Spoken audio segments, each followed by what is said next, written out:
اعوذ باللہ من الشیطان الرجیم بسم اللہ الرحمن الرحیم۔ شرائع سماویہ میں کھانے پینے کی چیزوں میں حلت و حرمت، تحلیل و تحریم جو ہے یہ بہرحال ایک اہم موضوع ہے۔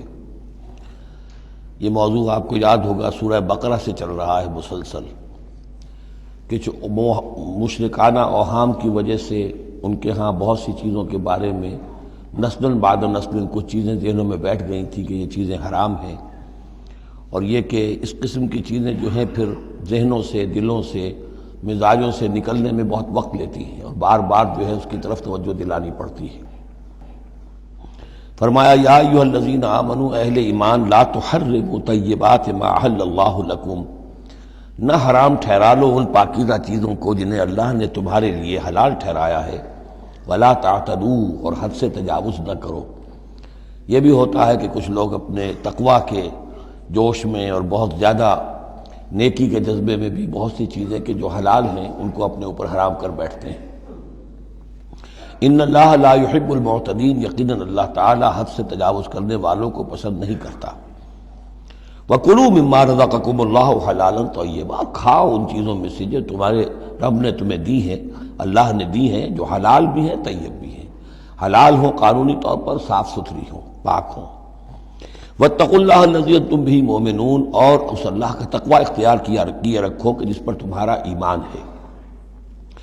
لا يُؤَاخِذُكُمُ اللَّهُ بِاللَّغْوِ فِي أَيْمَانِكُمْ، یہ قسموں کے سلسلے میں سورہ بقرہ میں بھی بات آئی تھی، اب آخری حکم آ رہا ہے۔ اللہ تعالیٰ مواخذہ نہیں کرے گا تم سے تمہاری قسموں میں سے جو لغو ہوتی ہیں، بغیر کسی مقصد کے، بغیر کسی ارادے کے، واللہ باللہ تکیہ کلام کے طور پر استعمال کرنا جو عربوں کی خاص عادت تھی اور آج تک ہے۔ تو اس کو ظاہر بات ہے کوئی نہیں سمجھتا کہ یہ قسم کھا رہا ہے، یہ تو گویا کہ ان کا تکیہ کلام ہے، تو اس پر مواخذہ نہیں ہے۔ وَلَٰكِن يُؤَاخِذُكُم بِمَا عَقَّدتُّمُ الْأَيْمَانَ، لیکن اللہ مواخذہ کرے گا ان چیزوں پر کہ جو تم نے قسم باندھی ہے، عقدتم، اب اس میں تاکید باب تفعیل ہے، پورے اہتمام کے ساتھ تم نے ایک بات طے کی ہے، اس پر قسم کھائی ہے۔ فَكَفَّارَتُهُ، اب اگر ایسی قسم کو توڑنا ہو تو اس کا ایک کفارہ ہے۔ فَكَفَّارَتُهُ إِطْعَامُ عَشَرَةِ مَسَاكِينَ مِنْ أَوْسَطِ مَا تُطْعِمُونَ أَهْلِيكُمْ، اس کو کھانا کھلانا ہے 10 مساکین کو، محتاج کو، وہ اوسط کھانا کہ جو تم اپنے گھر والوں کو کھلاتے ہو۔ او کسوتہم، یا پھر ان کو کوئی کپڑا دینا ہے۔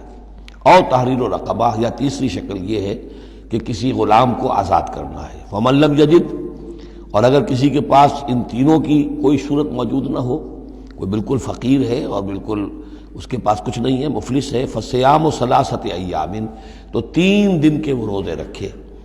ذالک کفارۃ ایمانکم اذا حلفتم، یہ کفارہ ہے تمہاری قسموں کا جب کہ تم وہ قسم کھا بیٹھو۔ واحفظوا ایمانکم، اور اپنی قسموں کی حفاظت کرو۔ کذالک، اس کا مطلب یہ نہیں کہ لازماً ان کو برقرار رکھو، یعنی کہ قسم اگر ایسی ہے کہ جو کھولنی ہے، توڑنی ہے، جذبات میں کھا بیٹھے ہیں تو کفارہ دو، یہ بھی اس کی حفاظت میں آ گیا۔ واحفظوا ایمانکم کذالک یبین اللہ لکم آیاتہ لعلکم تشکرون، اس طرح اللہ تعالیٰ تمہارے لیے اپنی آیات کو واضح فرما رہا ہے تاکہ تم شکر کرو، حق ادا کرو۔ صدق اللہ العظیم۔